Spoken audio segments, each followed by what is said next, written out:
Hello friends, welcome to the Isna e-medical classes. Today we will discuss regarding chest injuries. First we will discuss about what are chest injuries. Chest injuries are injuries to the chest area. जो chest injuries होती हैं ये कहाँ पे हो जाती हैं? जो चेस्ट के ऊपर जो होंगी वो क्या कहलाएंगी? वो चेस्ट इंजरीज़ कहलाती हैं. जो चेस्ट एरिया होता है उसके ऊपर जो इंजरी हो जाती है उसको हम चेस्ट इंजरीज़ बोलते हैं. Anywhere between the neck and the abdomen. ये कहाँ हो सकती है? हमारा जो नेक होता है, एब्डोमेन होता है, उसके ये बीच में होती हैं, जहाँ पे हमारा जो रिब केज जो प्रेजेंट रहता है उसके ऊपर, और जो हमारा नेक और एब्डोमेन एरिया जो होता है उसके ऊपर ये सारी जो इंजरीज होती हैं ये हो सकती हैं.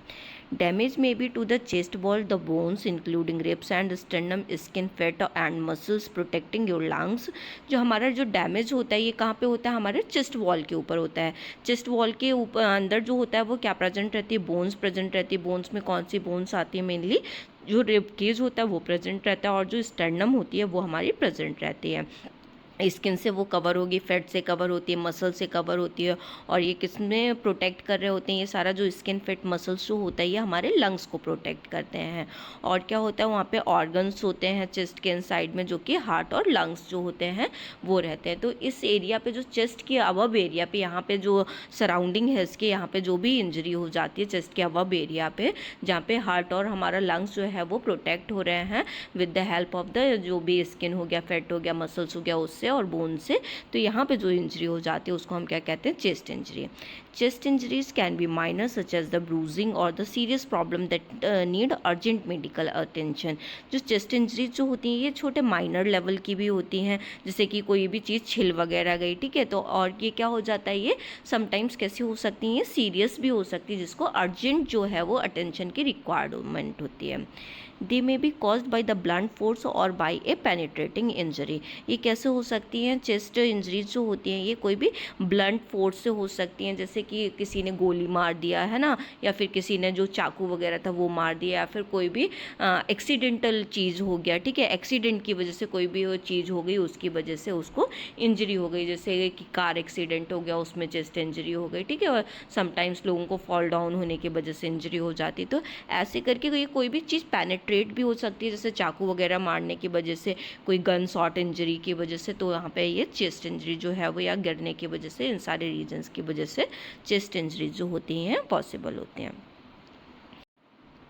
नेक्स्ट वन, चेस्ट इंजरीज में कौन कौन सी इंजरीज जो होती हैं वो आती हैं? ब्रूजिंग और abrasion to the chest area. किसी भी पर्सन को कोई भी ब्रूजिंग हो रही, कोई भी छिल रहा है, ठीक है, कोई भी फ्रिक्शन की वजह से, फोर्सफुल इंजरी की वजह से उसका ब्रूजिंग हो गया, अब्रेजन हो गया वहाँ पे चेस्ट एरिया के ऊपर, तो ये इंजरी होगी वो चेस्ट इंजरी के अंदर आएगी. नेक्स्ट वन है, कोई भी बोन जो है वो ब्रोक हो रही है, मतलब बोन जो है उसका फ्रैक्चर हो रहा है. फॉर एग्जाम्पल रिब फ्रैक्चर हो रहा है किसी भी पर्सन को, ठीक है, या फिर पर्सन को जो स्टर्नम का फ्रैक्चर, जो ब्रेस्ट बोन होती है उसका जो फ्रैक्चर हो रहा है किसी पर्सन को. नेक्स्ट वन, फ्लाइल चेस्ट हो रहा है. फ्लाइल चेस्ट में क्या होता है? मल्टीपल रिब्स जो होती हैं जो उसमें एक टाइम पे ब्रेक हो जाती हैं, और ये क्या करने लगती हैं? जो चेस्ट एरिया होता है उससे ये ऊपर, इसका जो रिब केज जो होता है ये ऊपर की ओर हो जाता है, और जिसकी वजह से समटाइम्स मल्टीपल रिब्स जो हैं वो फ्रैक्चर हो जाती हैं, और जो चेस्ट वाला पोर्शन है वो ऊपर उचक जाता है. Damage to the heart, for example blunt injury to the heart और इंजरी टू द aorta. किसी भी पर्सन को डैमेज हो रहा है हार्ट के अंदर, जैसे कि कोई भी ब्लंट इंजरी हो रही है हार्ट के अंदर, या फिर कोई जो एओर्टा है उसमें कोई इंजरी हो रही है, गिरने की वजह से ब्लंट इंजरी हो गई, ठीक है, या फिर कार एक्सीडेंट की वजह से, या फिर किसी ने कोई भी ब्लंट चीज़ जो है वो मार दिया, ठीक है, तो उसकी वजह से उसको उस एरिया में इंजरी हो सकती है. Damage to the lungs, for example bruising, pulmonary condition. अगर किसी भी पर्सन को लंग्स के अंदर कोई भी डैमेज हो रहा है, जैसे कोई भी ब्रूजिंग हो रही है, पल्मोनरी एरिया जो लंग्स वाला पल्मोनरी एरिया होता है वहाँ पे कोई भी कंटशन जो उसको हो गया है उसकी वजह से हो रही है. पेनिट्रेटिंग चेस्ट वुंड, कोई भी पेनिट्रेट, कोई भी चेस्ट वुंड जो है उसमें कोई भी चीज़ जो है वो पेनिट्रेट कर गई, ठीक है, जो उसमें क्या होगा? जो चेस्ट वॉल होती है वो डैमेज हो जाती है, और जो इंटरनल ऑर्गन्स होते हैं वो भी साथ में ये डैमेज हो सकते हैं. Injury to the oesophagus, food pipe, trachea, windpipe और डायफ्राम. कोई भी अगर ईसोफेगस में कोई भी इंजरी हो रही है, फूड पाइप जो होता है जिससे के थ्रू, और डाइजेस्टिव सिस्टम में जो है वो पाथवे के थ्रू जिससे खाना जा रहा है वहाँ पे इंजरी हो रही है. ट्रैकिया, विंड पाइप जो एयर जा रही है जिस पाइप से उसमें इंजरी हो रही है, या फिर डायफ्राम में जो है वो इंजरी हो रही है, तो उसमें क्या कहलाएगी? ये चेस्ट इंजरी कहलाएगी. फ्रैक्चर रिब अगर किसी भी पर्सन को हो रहा है, फ्रैक्चर रिब जो होता है मोस्ट कॉमनली जो है ये जो ये चेस्ट इंजरी जो है वो देखने के लिए मिलती है। One of the most common chest injury fracture rib, जो फ्रैक्चर रिब है ये मोस्ट कॉमनली इंजरीज लोगों के अंदर देखने में मिलती है। इसमें कोई भी बोन जो है वो क्रैक हो सकती है या फिर जो है वो ब्रेक हो सकती है। दीज में be caused by a strong blunt force such as the fall from a height और ए मोटर व्हीकल क्रैश। ये जो इंजरी है किसी भी ब्लंट फोर्स की वजह से हो सकती है। फॉर एग्जाम्पल कोई भी कार एक्सीडेंट हुआ तो आगे आने वाला वो जो भी चीज़ होती है, स्टाफनी वगैरह जो भी होता है, वो क्या कर सकता है, वो पर्सन को टक्कर मार सकता है, जिसकी वजह से ब्लंट फोर्स लगने की वजह से उसको इंजरी हो सकती है। या फिर पर्सन जो है वो हाइट से गिर गया या फिर कोई भी मोटर व्हीकल जो है वो क्रैश हो गया, उसकी वजह से भी पर्सन को जो फ्रैक्चर रिब जो है वो हो सकता है। In older people who have a osteoporosis, only a slight force such as the minor fall, even a cough or sneeze can fracture a rib. अगर जो older people होते हैं जिसमें जैसे कि osteoporosis अगर किसी में हो रखा है, ठीक है, osteoporosis में क्या हो जाती है, बोन जो होती है उसकी ब्रिकलिंग हो जाती है, सॉफ्टनिंग बोन हो जाती है। तो अगर ये लोग माइनर कोई भी गिर भी गए, थोड़ा सा भी कोई भी गिर गए, तो इनमें इंजरी जो होने की चांसेस जो हैं वो बढ़ जाते हैं। इवन ये कफिंग, स्नीजिंग ऐसे करके जो फोर्सफुली अगर कोई भी चीज़ होती है तो उनमें जो रिब फ्रैक्चर होने के चांसेस इंक्रीज हो जाते हैं, क्योंकि बोन जो है वो सॉफ्ट हो गई अंदर से। जब बोन सॉफ्ट हो जाएगी तो उसको चांसेस हो जाएंगे इंजरी होने के। नेक्स्ट वन, कॉजेज क्या हो सकते हैं चेस्ट इंजरीज होने के। A blunt injury such as the from sports, from a punch, a kick और फ्रॉम अ फॉल और मोटर व्हीकल एक्सीडेंट। कोई भी ब्लंट इंजरी है वो किस रीजन की वजह से हो सकती है, कोई भी स्पोर्ट्स खेलते टाइम वो गिर गया पर्सन, ठीक है, किसी ने किसी को पंच कर दिया, किक कर दिया, या फिर कोई भी पर्सन है वो मोटर व्हीकल से जो है वो एक्सीडेंटली जो है वो गिर गया, इसकी वजह से हो सकती है। कोई भी पेनिट्रेटिंग, बोन को पेनिट्रेट करने की वजह से हो सकती है, जैसे कि गन शॉट इंजरी, किसी ने चाकू मार दिया या फिर जो है वो गन शॉट कर दिया, ठीक है, नाइफ मारने की वजह से, या फिर कोई किसी ने जो गोली मार दिया किसी को, तो भी उसको चेस्ट इंजरी हो सकता है। Next one, symptoms of chest injury. अगर किसी पर्सन को चेस्ट इंजरीज जो है वो हो रहा है तो क्या सिम्टम्स देखने को मिलते हैं। Symptoms of chest injury can very depending on the type of injury. जो सिम्टम्स डिपेंड करेंगे, जैसे कि डिफरेंट टाइप की चेस्ट इंजरी हो सकती है, ठीक है, गन शॉट हो रही है, नाइफ हो रही है, फॉल डाउन की वजह से हो रही है, एक्सीडेंटल इंजरी हो रही है, तो डिफरेंट रीज़न की वजह से डिफरेंट टाइप की जो इंजरीज जो हैं वो डिपेंड करेंगे कि वो किस तरीके की दिख रही हैं। जो रीज़न होगा उसके अकॉर्डिंग वो शो करेंगे। साइन सिम्टम्स जो होते हैं वो क्या इंक्लूड करेंगे, pain in the chest that get versed with laughing, coughing और स्नीजिंग। पेन होगा चेस्ट रीजन में, और ये पेन जो है मोर वर्स हो सकता है अगर कोई भी पर्सन लाफ कर रहा है, कफिंग कर रहा है या फिर स्नीजिंग कर रहा है, ये सारे एक्टिविटीज़ कर रहा है, तो उसका पेन जो होगा वो बहुत ज़्यादा शार्पन हो जाएगा। पेन विद ब्रीदिंग इन, अगर कोई भी पर्सन जो है ब्रीद इन कर रहा है, सांस ले रहा है, तो उसको पेन होगा, डिफ़िकल्टी होगी ब्रीदिंग करने में पर्सन को। टेंडरनेस टू द चेस्ट और back over the ribs, person जो होगा उसका टेंडरनेस उसको प्रेजेंट रहेगा चेस्ट रीजन पे, और जो बैक का रिब्स रीजन होता है, जो पीठ वाला रीजन होता है, उसमें उसको टेंडरनेस फील होगी। ब्रूजिंग रहेगा, उसको छिला हुआ जैसा हो जाएगा, स्वेलिंग रहेगी पर्सन को, क्रंची और crackling feeling under the skin और इन द रिब्स, पर्सन को क्रंची जैसा क्रैकलिंग साउंड जो है वो दिख सकता है, क्रंची जैसा फील हो सकता है, और जो रिब्स के अंदर जो है उसको ऐसा फील होगा। कफिंग अ ब्लड, पर्सन अगर कोई भी चेस्ट इंजरी हुई है तो अगर वो कफ कर रहा है तो उसको ब्लड भी इवन आ सकता है। Next one, diagnostic evaluation. अगर किसी पर्सन को चेस्ट इंजरी अगर देखने को मिलती है, अगर हमें एग्जामिन करना है तो हम कैसे करेंगे, तो फिज़िकल एग्जामिनेशन करेंगे, उसका पूरा अच्छी तरीके से देखेंगे किस तरीके की इंजरी है, उसको सीटी स्कैन करेंगे, उसमें ग्राफिक्स इमेजेस उसकी देखेंगे, अल्ट्रासाउंड के थ्रू देखेंगे, ठीक है, कि कहाँ पे इंजरी हुई है, किस पार्ट में हुई है, एक्सरे करेंगे, उसमें उसका देखेंगे कि कहाँ पे इंजरी उसको प्रेजेंट हो रही है। Next one, management of the chest injury. अगर किसी भी पर्सन को चेस्ट इंजरी हो रही है तो उसको हमें कैसे करके मैनेज करना है। The management of chest injury depend on the specific type and severity of the injury. जो मैनेजमेंट डिपेंड करेगा चेस्ट इंजरी का, वो डिपेंड करेगा कि किस टाइप की इंजरी हो रही है, एज पर the severity of the injury उसका हमें मैनेजमेंट करना होता है। Here are some general principle for managing common chest injury. यहाँ कुछ जनरल प्रिंसिपल्स दिए गए हैं जिससे कि हम जो चेस्ट इंजरी जो होती है उनको हम मैनेज कर सकते हैं। सकते हैं।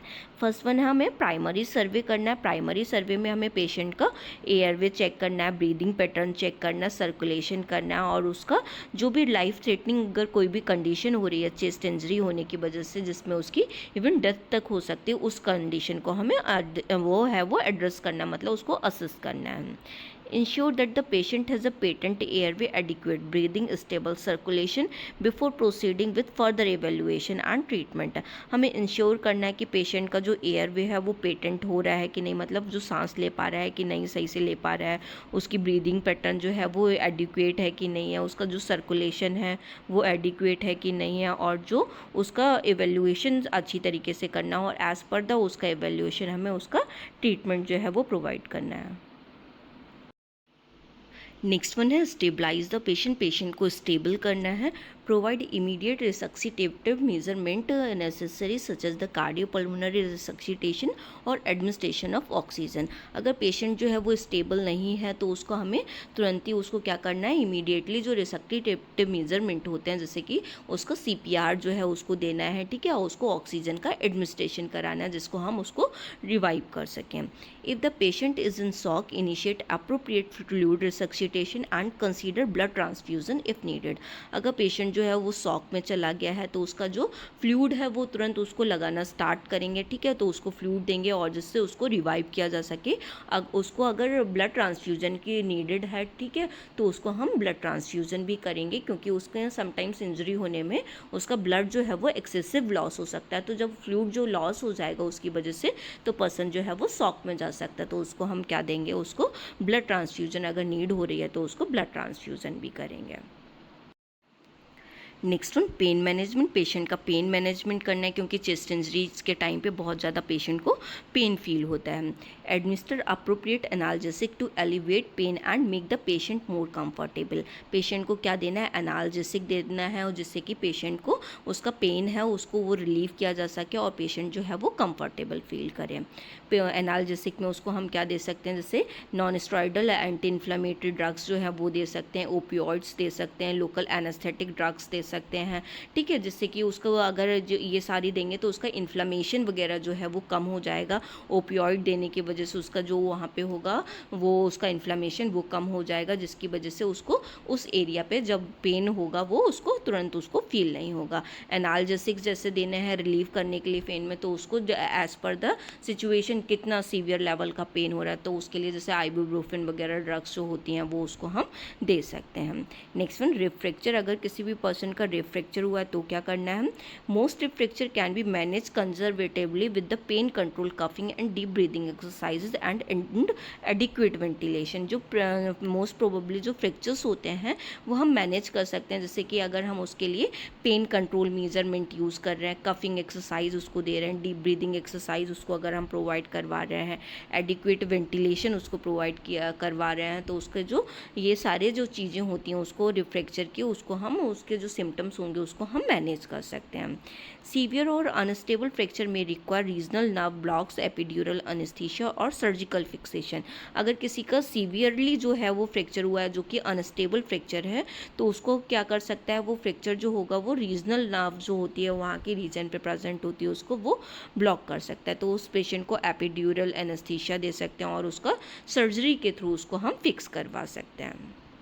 नेक्स्ट वन, किसी को अगर न्यूमोथोरेक्स हो रहा है तो न्यूमोथोरेक्स में क्या होता है, जो एयर जो होती है वो फिलअप हो जाती है, तो उसके न्यूमोथोरेक्स के लिए हम क्या करेंगे, ए स्मॉल न्यूमोथोरेक्स में रिजॉल्व स्पॉन्टेनियसली। अगर छोटे लेवल का कुछ एयर चला गया है तो फिर वो उसको तुरंत रिजॉल्व किया जा सकता है, बट लार्जर और symptomatic pneumothorax often require intervention. लेकिन अगर कोई भी लार्जर लेवल का ज़्यादा एयर चली गई है तो उसके लिए सिम्टोमेटिक ट्रीटमेंट जो होता है, इंटरवेंशन जो होता है वो रिक्वायर्ड होता है। Treatment option include observation with supplemental oxygen. Treatment में हम उसको क्या कर सकते हैं, ऑक्सीजन प्रोवाइड कर सकते हैं, निडल जो है एस्पिरेशन उसके थ्रू कर सकते हैं जिससे टेंशन न्यूमोथोरेक्स है उसको हम कम कर सकते हैं। Chest tube insertion to evacuate air and re expand the lungs. Chest tube insert करके उसका जो एयर जो लंग में चली गई उसको इवैक्यूएट किया जा सकता है जिससे कि लंग्स जो हैं वो री एक्सपेंड कर जाएँ, मतलब दोबारा से अपने जो पोजीशन है उसमें आ जाएँ और जो फूल जाएँ अच्छी तरीके से। नेक्स्ट वन, हीमोथोरेक्स मतलब जो ब्लड है वो उसका थोरेक्स में चला गया है, ठीक है, तो उसको मैनेज करने के लिए क्या करना है हम, significant haemothorax usually requires drainage via a chest tube. जो सिग्निफिकेंट हीमोथोरेक्स होता है इसको हम चेस्ट ट्यूब डाल के थोड़ा लेवल का उसको हम सही कर सकते हैं। इफ़ द ब्लीडिंग कंटिन्यूज और there is a persistent haemodynamic instability, a surgical exploration may be necessary to control the bleeding source. अगर कोई भी पर्सन जो है उसको कंटिन्यूस ब्लीडिंग होके रह गई है, हीमोथोरेक्स मतलब ब्लड जो है वो एक्सेस होके रह गया है, तो उसको क्या करना है, उसको सर्जिकली जो है वो हमें ट्रीट करना पड़ता है, और जो भी ब्लीडिंग का सोर्स है उसको हमें कम करके उसको ट्रीट करना होता है। Next one, cardiac injury. किसी भी पेशेंट को अगर कार्डियक इंजरी हो रही है तो क्या करना है, penetrating injury to the chest में कॉज कार्डियक ट्रॉमा। अगर कोई भी पेनिट्रेटिंग इंजरी हुई है चेस्ट के अंदर तो ये क्या कॉज कर सकती है, हम बॉडी को ये कार्डियक ट्रॉमा भी क्रिएट कर सकती है। In such cases emergent surgical intervention is often required to repair the damage heart structure.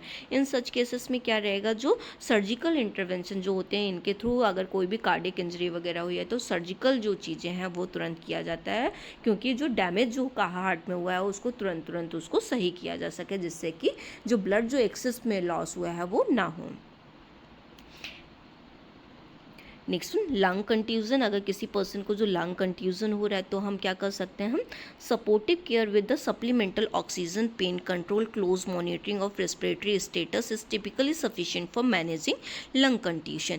अगर किसी भी पेशेंट को लंग कंट्यूजन हो रहा है तो उसके लिए हमें क्या करना है, सप्लीमेंटल उसको ऑक्सीजन देनी है, पेन कंट्रोल मेजरमेंट जो है वो फॉलो करने हैं, और उसका जो रेस्पिरेटरी का स्टेटस है वो हमें मॉनिटर करना है, जिससे कि उसका जो लंग कंट्यूजन है उसको सफिशिएंटली हम मैनेज कर सकें। सीवियर केसेस में require ventilatory support. Severe cases अगर हो रखे हैं तो उसमें हमें वेंटिलेशन का जो सपोर्ट होगा वो हमें प्रोवाइड करना होता है। Next one, follow up care. किसी भी पेशेंट का अगर फॉलो अप केयर करना है तो उसके लिए हमें क्या करना है, ensure appropriate follow up care with health care provider to monitor the patient progress. हमें क्या करना है, appropriate follow up care provide करवानी है पेशेंट को, उसकी प्रोग्रेस जो है उसको देखने के लिए, कोई भी कॉम्प्लिकेशंस वगैरह पेशेंट को ना हो और उसको जल्दी से जल्दी जो है वो रिहैबिलिटेट किया जा सके, इसलिए उसको फॉलो अप केयर प्रोवाइड करानी है। Next one, complication chest injuries के संग में क्या हो सकती हैं पेशेंट को, हीमोथोरेक्स हो सकता है पेशेंट को, अगर कोई भी जो उसके लंग्स जो हैं उसकी स्पेस में जो अगर ब्लड जो है वो भर जाता है तो उसको हीमोथोरेक्स के होने के चांसेस रहते हैं। न्यूमोथोरेक्स हो सकता है अगर कोई भी पेशेंट जो है उसका जो लंग जो है वो पंचर कर गया, मतलब कोलैप्स कर गया, एल्वोलाई कोलैप्स कर गई, तो उसमें एयर जो है वो फिलअप हो सकती है। सर्जिकल एम्फाइस्मा, पेशेंट जो है अगर कोई भी सर्जरी हुई है पेशेंट की तो उसको क्या हो सकता है, सर्जिकल एम्फाइस्मा हो सकता है। क्यों, क्योंकि इसमें कोई भी जो एयर जो होगा वो लंग के अंदर जा सकता है, अगर वो पेशेंट जो होगा उसको स्वेलो कर लेगा तो उसके जो चेस्ट वॉल होगी उसमें जो होगा वो एरिया जो क्या कर जाएगा, स्वेल कर जाएगा। Next one, abdominal injury. Patient को एब्डोमिनल इंजरी भी होने के चांसेस हो जाते हैं। लिवर और spleen damage can cause pain in your stomach और बैक। अगर कोई भी पर्सन का जब चेस्ट इंजरी हुआ है तो जिसमें लिवर या फिर स्प्लीन जो रीजन अगर डैमेज हुए हैं तो ये स्टमक और जो बैक रीजन होता है उसके अंदर ये पेन कॉज कर सकते हैं। टॉर्न एओर्टा, मतलब एओर्टा जो है उसमें भी टॉर्निंग हो सकती है, मतलब वो जो कट सकता है, मतलब फट सकता है अगर उसमें कोई भी ऐसा करके बहुत ज़्यादा मतलब बहुत गंदे से अगर उसका डैमेज हुआ है, बहुत ऐसी इंजरी हुई है जो कि बहुत ज़्यादा लेवल की सीरियस इंजरी थी उसका, तो एओर्टा भी टॉर्न कर सकता है। A break in one of the top ribs can damage the aorta और अदर ब्लड वेसल्स। इसमें अगर कोई भी जो ब्रेक हो रहा है कोई भी टॉप रीजन पे रिब्स के, ठीक है, तो वो उसमें क्या कर सकता है, जो एओर्टा वाला रीजन होगा उसमें ब्रेकेज हो सकता है, कोई भी उसके अंदर से जो लीकेज हो सकता है जिसकी वजह से एओर्टा जो है वो फट सकता है।